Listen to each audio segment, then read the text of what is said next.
Bom dia a todos e todas. Bom dia. Formando o conselho de sentença. Todos de pé.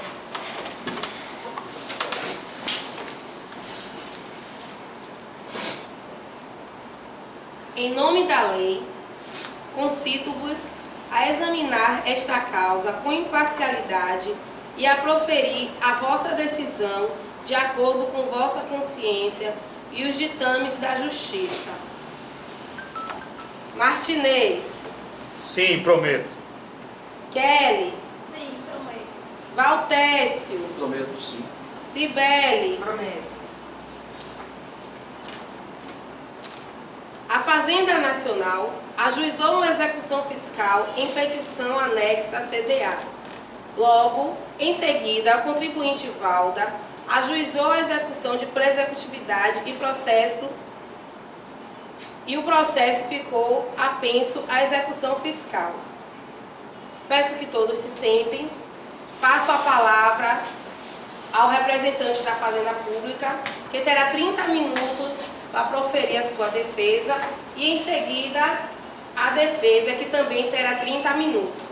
Vamos ter 5 minutos de réplica e 5 minutos de tréplica. Se houver necessidade, será permitida uma parte de 30 minutos. Oh, desculpe, gente, 3 minutos. 3 de 3 minutos para cada parte. Se a Fazenda quiser fazer na defesa, tem que perguntar se a defesa permite. A defesa permitindo, a gente para o tempo e vocês vão fazer a intervenção, depois nós voltamos a contar o tempo. Entenderam? Vamos marcar o tempo. Pode começar. Excelência, os colegas, veja bem, os colegas aqui interporam um recurso solicitando a suspensão da presente execução, né? No valor de 50 mil reais. Mas eu queria colocar, antes de nós começarmos a discutir questões tributárias próprias da nossa área, que o Estado não tem condições de fazer nenhuma renúncia de ordem tributária, tampouco adiar. Meritíssimo. O Estado foi saqueado por partidos políticos. Não temos condições. Acabou de se dar um aumento para o judiciário, 71%.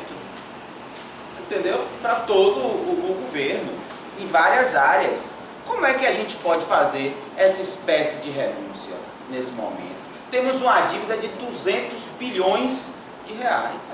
200 bilhões de reais. Os cofres públicos não têm a menor condição de seguir. Haja vista o precedente que a Excelência abrirá, suspendendo a execução fiscal de dívida devidamente inscrita no presente momento. Porque outras ações serão movidas nesse sentido. E qual vai ser a solução? Criação de mais tributos, impostos sobre todos nós. Agora, feito esse ampassão preliminar, eu queria também colocar que em determinada altura da argumentação deles, eles colocam que mais de 60% da dívida vem de multa e juros de mora, sendo que a dívida em si, como a senhora pode apreciar aí, nos cálculos da dívida ativa, que estão arrolados nos autos, é de 20 mil reais. Mas, denuncio aqui o embuste dos colegas, que tentam trazer uma confusão, eclipsar a realidade, dizendo que a natureza dos juros de mora e da multa, no caso arrolado, ela é independente e não acessória, como percebemos no direito civil. Não é próprio terreno, ele é independente da coisa, não tem que acompanhá-la. Posso aqui, colecionei uma breve argumentação para poder trazer luz a este questionamento, desde pronto que eu trago para a Excelência, os colegas da Pavenha, que vai de encontro ao que eles acabaram de colocar aqui, dizendo que 60%, como eu havia dito, mais de 60% correspondem à parcela referente de juros cobrados. E vejamos a colocação de Caio Mário da Silva. A relação de dependência estabelecida entre o grande doutrinador, que dispensa apresentações, o nome dele precede, entre a acessória e a principal tem várias consequências, todas, porém, subordinadas à regra geral. Acessório, secultor, principal. Assim, se a obrigação principal se extingue, a acessória automaticamente desaparece. A prescrição dela, implícita a desta. A ineficácia da principal, por via de regra, reflete a acessória. Reciprocamente, a sorte da obrigação acessória não afeta a principal. Portanto, a obrigação tributária é principal ou acessória? Ele questiona em dada altura das suas argumentações. A obrigação principal surge com a ocorrência do fato gerador. Tem por objeto pagamento de tributo ou penalidade pecuniária e extingue-se juntamente com o crédito dela decorrente. A obrigação acessória decorre da legislação tributária e tem por objeto as prestações positivas ou negativas delas previstas no interesse da arrecadação ou da fiscalização tributária. A obrigação acessória, pelo simples fato de sua inobservância, converte-se em obrigação principal relativamente à penalidade pecuniária, porque é o que nós estamos aqui discutindo nesse primeiro momento. Observem que a cliente de vocês, ela ficou inadimplente no seu imposto de renda de 2012 e no valor de R$20.000.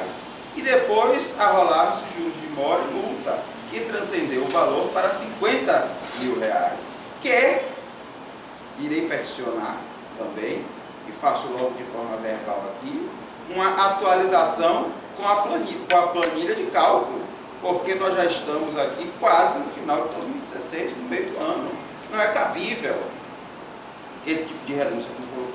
O principal é coisa que existe sobre si, abstrata ou concreta, acessória, aquela cuja existência supõe a principal. Pode-se afirmar com segurança que condicionar a existência das obrigações acessórias às principais não foi objeto do legislador de 1966.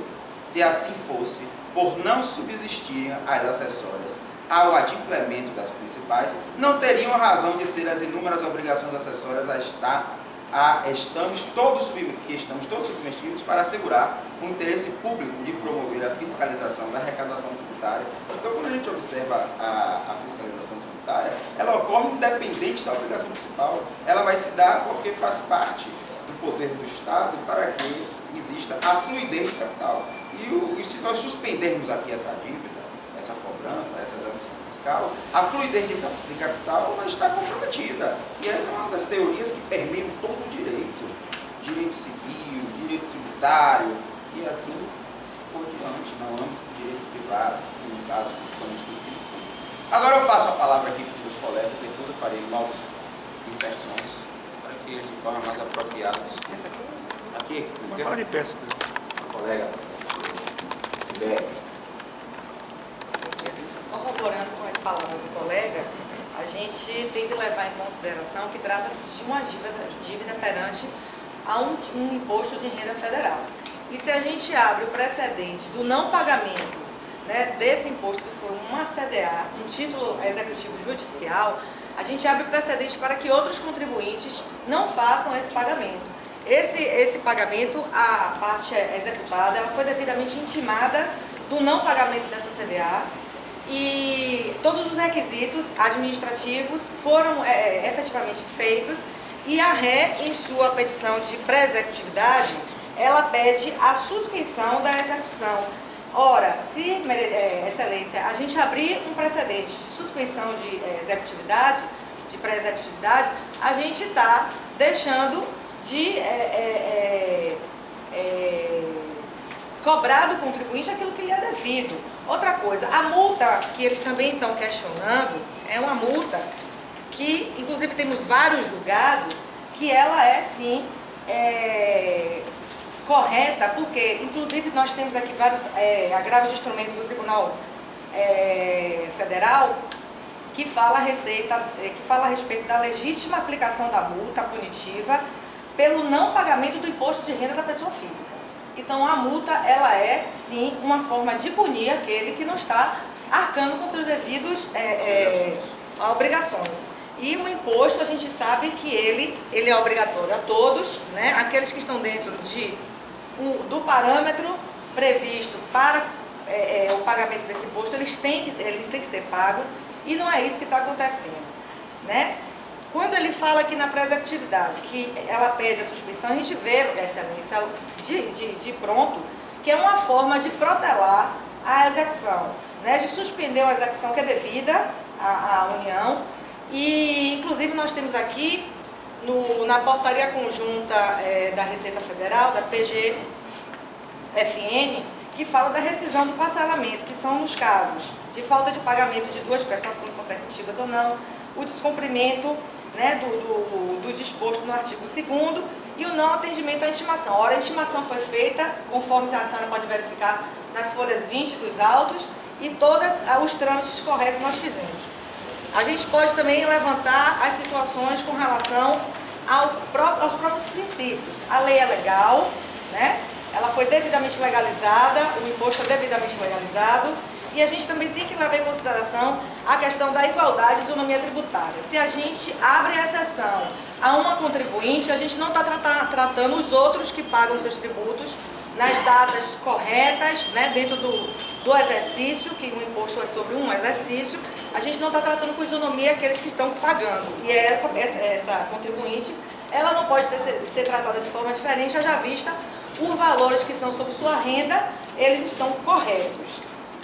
Outra coisa é com relação ao princípio da capacidade contributiva, porque ela está dentro, né, a renda dela está dentro dos parâmetros do que foi cobrado. E por isso a gente pede, excelência, pela total improcedência dessa exceção de pré-executividade, né, com relação à contribuinte, a senhora Valda, né? Inclusive, a gente também pede o indeferimento da condenação com relação às custas e honorários de sucumbência, haja vista que, pelo não pagamento da RE da CDA, ela mobilizou a máquina pública, que nós estamos aqui hoje trabalhando, né? E tivemos que passar por vários processos administrativos para chegar até esse trâmite do valor cobrado e da multa. Ela mobilizou a máquina pública por falta de pagamento, que é obrigatório a todos os contribuintes. Falar com o colega? Com certeza. Quem mais?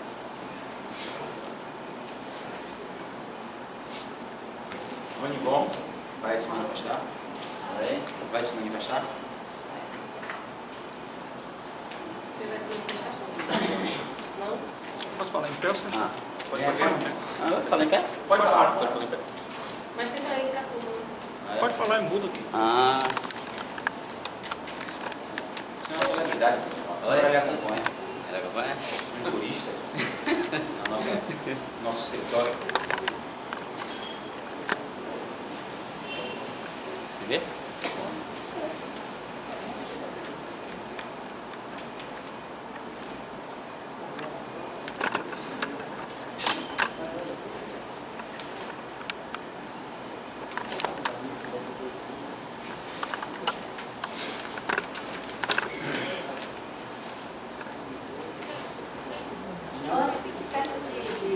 Já que está em pé. Então. Você é melhor ficar aqui, tá? O câmara sempre vai acompanhar. É. Rony Bom é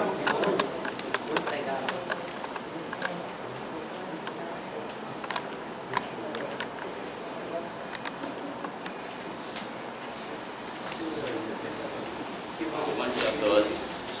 Diante do que já foi explanado aí pelos meus colegas, vou falar aqui uma pequena frase aqui de um filósofo que diz assim: a vida, a liberdade e a propriedade não existem pelo simples fato de os homens terem feito leis.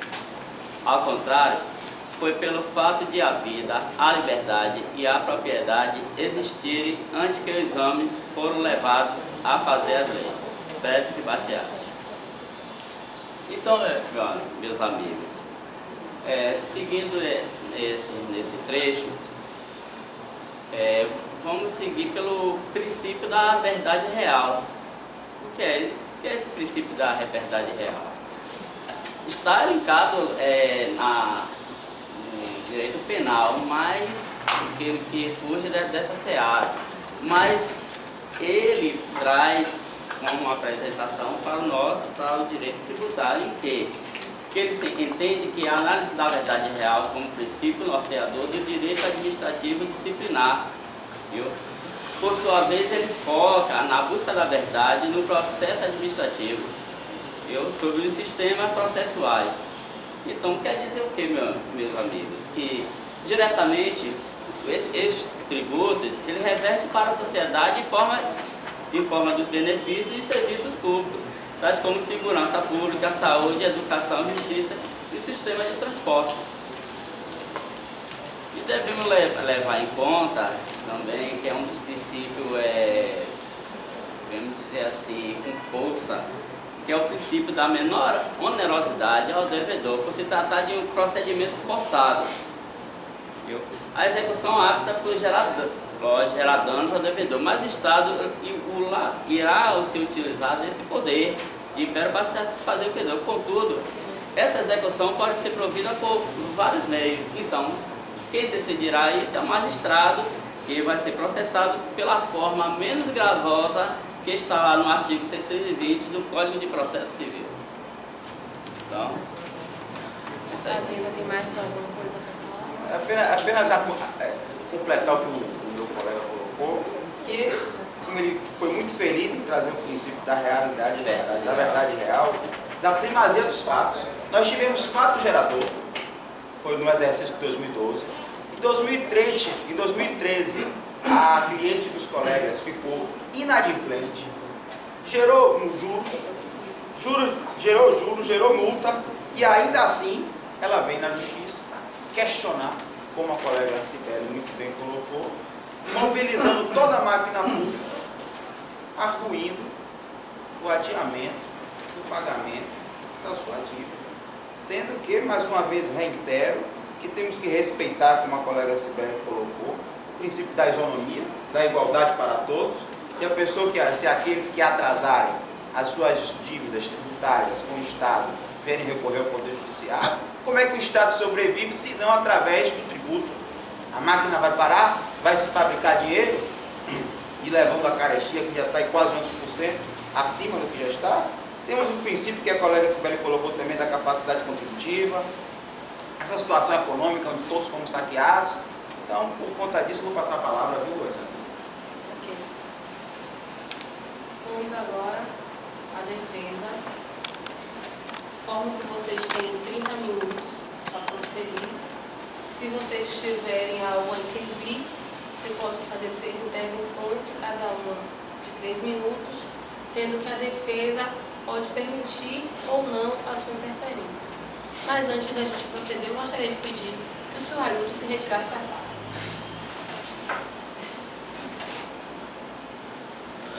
Vamos, defesa. Segue o jogo. Segue o jogo.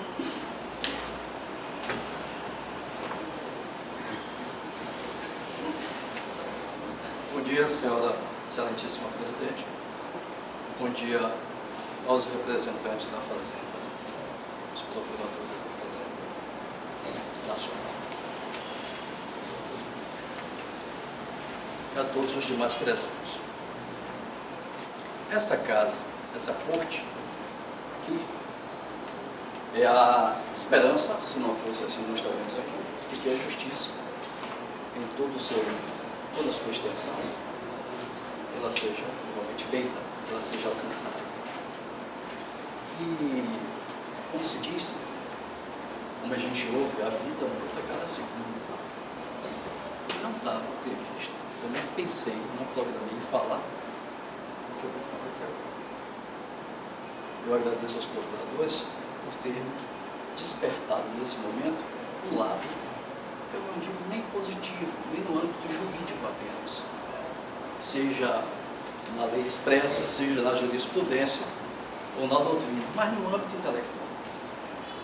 Vocês terminaram fazendo com que eu lembrasse de uma película, de um filme Eu, inclusive, aconselho a todos, eu indico esse filme, que é O Advogado de 5 Crimes. Fantástico. O Advogado de 5 Crimes, em que, me permita dizer, ele entra em conflito com os princípios dele, porque ele, num determinado momento, ele diz: eu alcancei o sucesso, eu cheguei lá, me tornei milionário, mas ele lembra dos princípios que o pai dele passou para ele. Seja ético, seja sério, vá em busca da verdade, não da verdade criada, possui inteligência, possui intelectualidade. Aproxime-se da verdade concreta, dos fatos, mesmo que ela não seja alcançada, mas tenha isso como meta. Enfim, ele entra num conflito e ele volta às origens dele. Já está rico, já está milionário, embora com uma consciência pesada, como foi que ele chegou lá, indo de encontro aos princípios que o pai passou, exercendo apenas a intelectualidade, a criatividade, muito inteligente, em total domínio, e aí ele consegue chegar lá. Mas nós aqui na academia, nós aqui nesse tribunal, nós temos o compromisso de fazer com que a justiça se aproxime do que aconteceu. Você tem que ter um raio-x do fato e usar o direito para que se chegue perto do fato e não sua intelectualidade apenas. Eu vi aqui uma explanação da intelectualidade, buscando um amparo legal apenas, mas se distanciando do fato. Cadê o fato? O que foi que aconteceu? De onde veio o que nós estamos discutindo? Enfim, vamos aqui tentar fazer uma espinha dorsal, um roteiro do que aconteceu e ver o que é justo e o que é injusto. Isso tem amparo na doutrina, na jurisprudência, um amparo expresso na lei. Nesse caso, a exceção de preseptividade é um instituto criado pela doutrina, pela jurisprudência. Não há uma previsão expressa na lei, mas ela é bem amparada, inclusive pelo STJ, é simulado pelo STJ, a súmula 393, que assim prevê: a exceção de preseptividade é admissível na execução fiscal relativamente às matérias conhecíveis de ofício, que não demandem dilação probatória. O juiz não deve ser de ofício.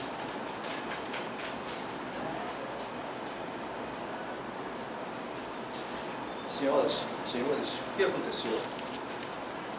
A recipiente, ela foi notificada, primeira surpresa, de um débito que ela tinha com imposto de renda. Ela foi notificada como uma pessoa idônea, ela se encaminhou àquele órgão, a Receita Federal. Lá foi orientada que ela poderia parcelar essa dívida acessando um programa que aquele órgão disponibilizava para esses casos. Ela acessa, parcela a sua dívida no próprio programa, aquele órgão. Ela parcela a sua dívida, começa a pagar a sua dívida. Cadê na evidência? Começa a pagar. 12 prestações depois, adquiridas, ela novamente é surpreendida com uma nova notificação acerca da mesma execução fiscal. Ela, preocupada, muito preocupada, procura uma assistência jurídica junto à ADLV, Advogados Associados. Nós aconselhamos, a orientamos, depois de ouvir a real situação dela, que ela não tinha condição nenhuma, diante da sua precária situação financeira, nós já afastamos a possibilidade de embargos diante de depósito. Eu não tinha como ela fazer depósito, não tinha como. Não tinha como os bens dela ficarem sujeitos à penhora. Ora, enxerga-se como a exceção de prescritividade. O Instituto que concede garante o contraditório, embora na fase executória, e a ampla defesa. Afastando a possibilidade da posse, ela não tinha condição de apostar. Afastando a possibilidade de penhora. Eu volto a pensar na questão, cadê a idade de pensa?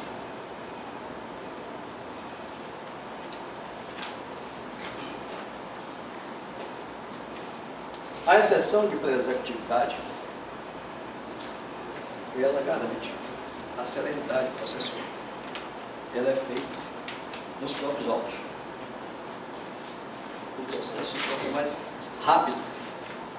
Ele, economicamente, é mais indicado da situação da recipiente.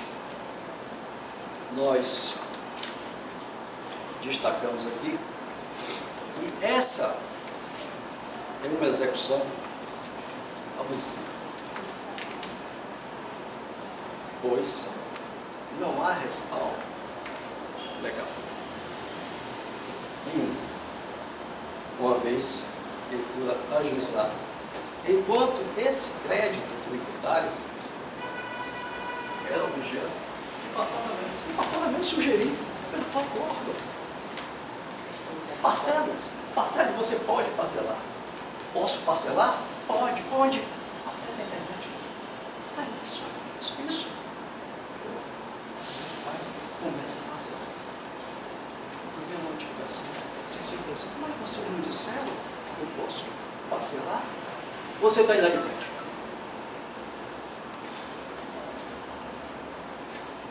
Onde está aqui a justiça? Esse é o raio-x do que aconteceu. Esse é o raio-x do que ocorreu. E eu espero que aqui a casa realmente dá também a excelência, né? Mantém a luneta que sempre mantém para ver o fato concreto em si. Claro, de olho na doutrina e na jurisprudência. Senhor advogado, o senhor tem aí os comprovantes desses pagamentos? Porque aqui na inicial vocês não colocaram, né, em anexo. Comprovante, então mostra aí que está inadimplido e passo aqui a palavra.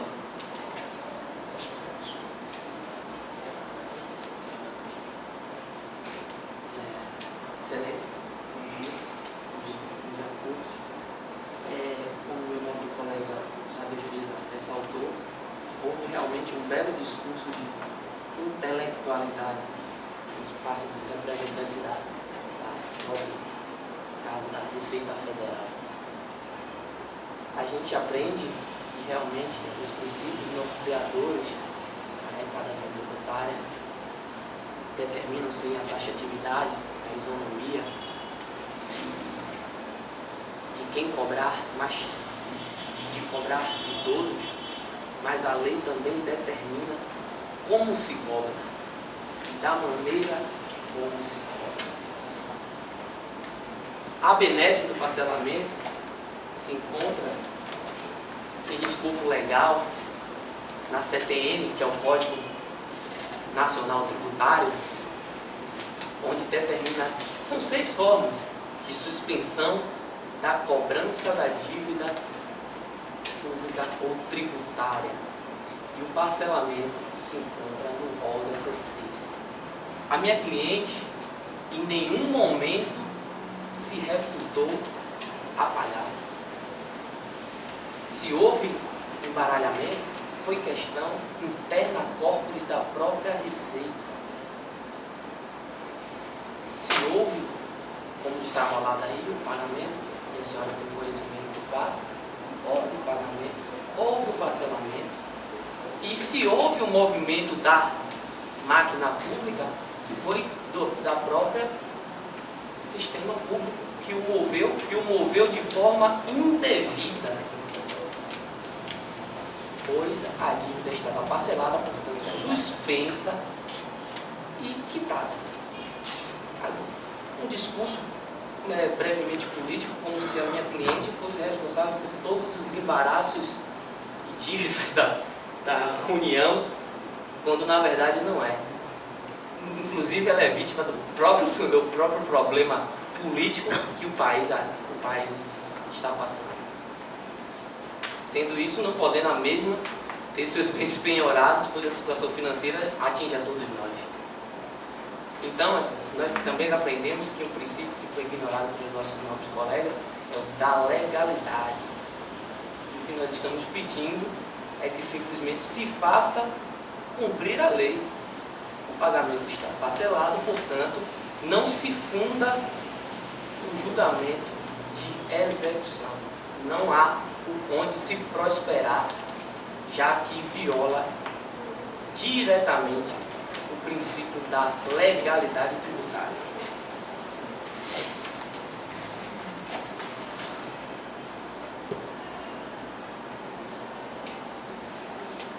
Bom dia, Excelência. Bom dia, novos colegas aqui presentes. Eu gostaria de salientar o seguinte: a crise que ora assola a nação não se refere somente aos cofres públicos, mas todo cidadão brasileiro. Então, todo cidadão brasileiro ele foi afetado pela crise que aí se instalou. É a primeira coisa que eu gostaria de colocar. E a segunda coisa que eu gostaria de, nessa minha fala aqui, colocar é o seguinte: de maneira nenhuma a nossa cliente ela desconhece a dívida, não, pelo contrário, ela reconhece a dívida, tanto que a dívida está sendo parcelada. O que nós pedimos aqui não é a suspensão da dívida, mas é a suspensão da execução, não da dívida. Porque ela reconhece, de momento nenhum, ela se furtou nesse furto em pagar. Mas o que pedimos não é, o que pedimos é que a execução, a suspensão da execução e não da dívida.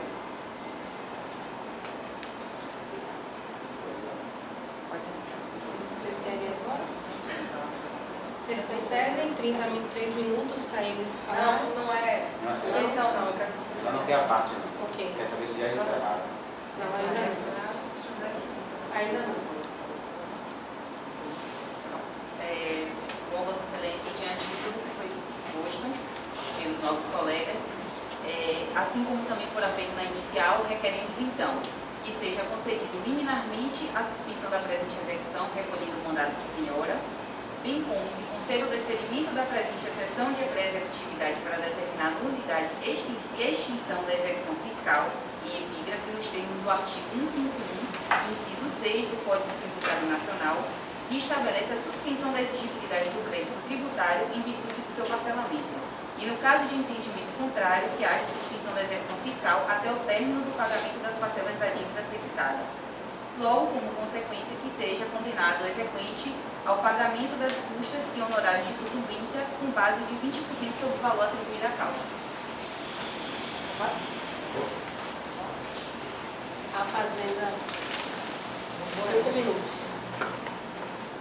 Excelência, a gente vê uma contradição com relação à defesa, apresentada pelos novos colegas, porque inicialmente eles falaram que a parte executada ela tinha quitado todas as 12 parcelas, o que realmente não aconteceu.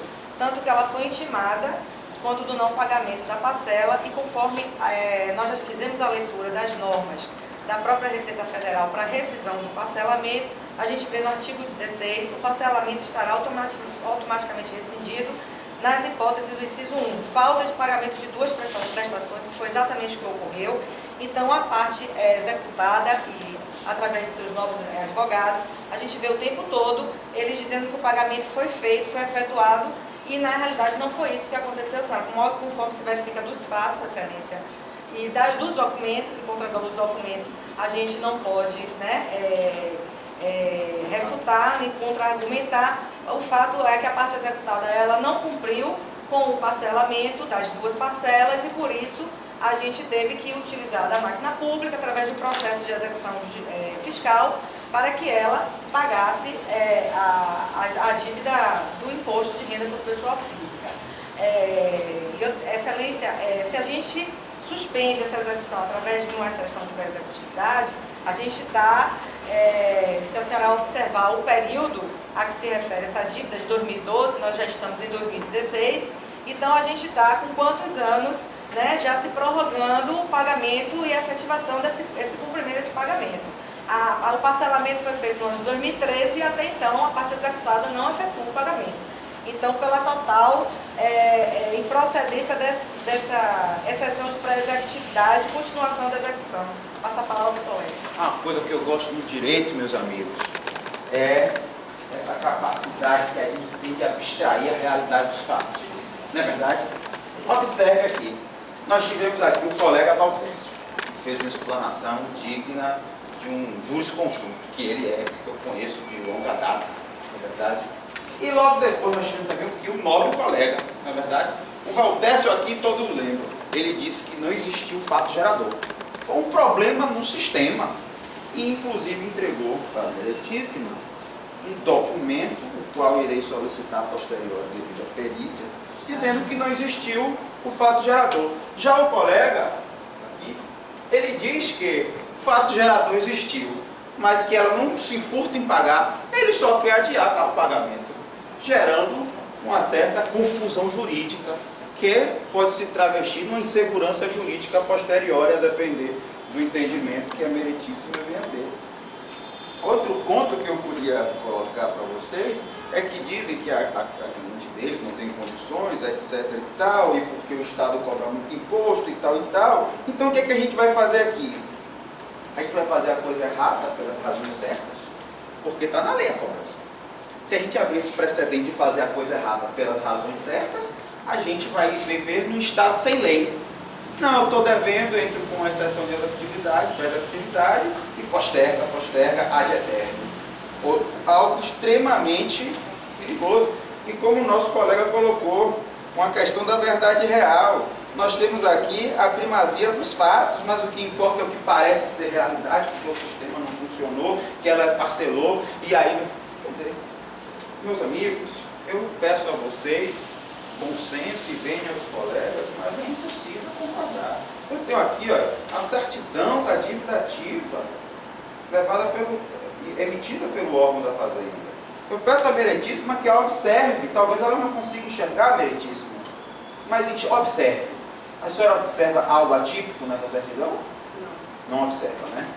Mas eu vou lhes mostrar, meu amigo, ela está escrita à mão. A nossa certidão. Por quê? Por quê? Não temos condições de comprar tona de tinta. O Estado passa por um momento sério. Tudo bem, a culpa não é da colega. A culpa não é da cliente deles. Realmente, mas se a gente for abrir precedente jurídico, adiando a devida cobrança de impostos, o Estado ficará numa situação extremamente delicada. Obrigado, Leite, por receber essa questão. Agora eu passo a palavra para alguns colegas que quiserem fazer uma parte aqui. Não tem mais tempo. E obrigado. Vocês não têm mais tempo. A defesa. Então, 5 minutos. não, eu acho que quem deveria pedir perícia na certidão de dívida ativa escrita à mão, um documento timbrado que deveria ter a representação de um órgão sério como a Receita, quem deveria pedir perícia dessa certidão sou eu. Enfim. Deveria ter pedido, mas Enfim. Então, o que eu venho a ressaltar é que realmente a gente não temos culpa da máquina estar operando, né? É uma necessidade de se escrever no papel à mão, mas, enfim, o que nós queremos e vamos pedir é que não haja insegurança jurídica e que se faça cumprir a lei. E se o órgão está trabalhando dessa forma e de que se tem que escrever uma certidão de dívida ativa à mão, que garante que o sistema dele realmente não tenha perdido os parcelamentos da dívida.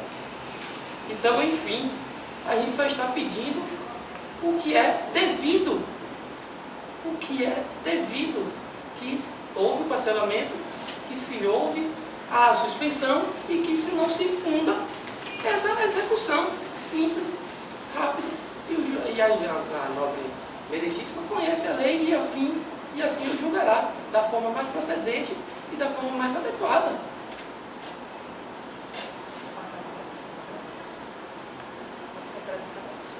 Pode, se quiser usar.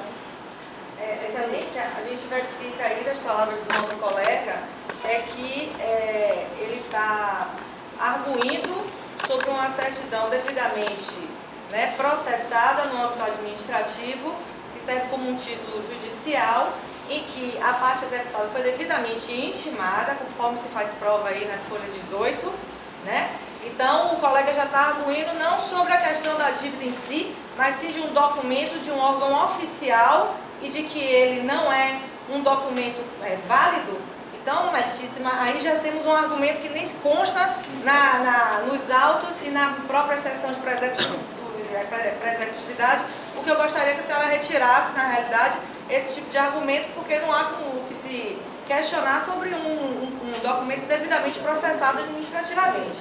E com relação ao documento já juntado aos autos pela parte executada desse cumprimento da obrigação, a gente pede a perícia, novamente, conforme o colega fala, e lembrando aqui, conforme o nosso próprio Código de Processo Civil e de Processo Tributário, que cabe à parte executada entregar a comprovação do pagamento. Não somos nós que temos que oferecer, através de nossos dados, o que foi pago ou não. Aqui está se questionando uma dívida e que se eles realmente efetuaram a dívida dessas parcelas, eles deveriam comprovar essas parcelas. E o que foi entregue foi apenas um documento ao qual a gente pede perícia e novamente pela total improcedência da exceção de pré-executividade, continuando com a execução através do mandado de penhora que já está expedido. Concedo a retirada dos autos do questionamento sobre a certidão apresentada pela Fazenda.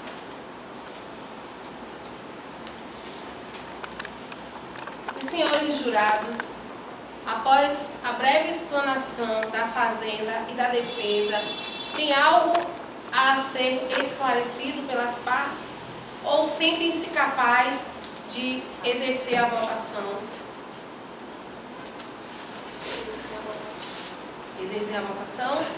Então eu peço que os convidados se retirem da sala para que deem procedência à votação. Eu não, fico aqui. Você vai junto? Eu vou junto, claro. Para colher os votos. Na sala secreta, né? Vai lá para a sala secreta. Sala secreta para colher os votos. É aqui do lado aqui, eu falo em alto para a gente ouvir. Aqui eu estou com a camisa. Dá uma pausa aí. Se eles tiverem alguma dúvida.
Peço silêncio no recinto para proferir a sentença.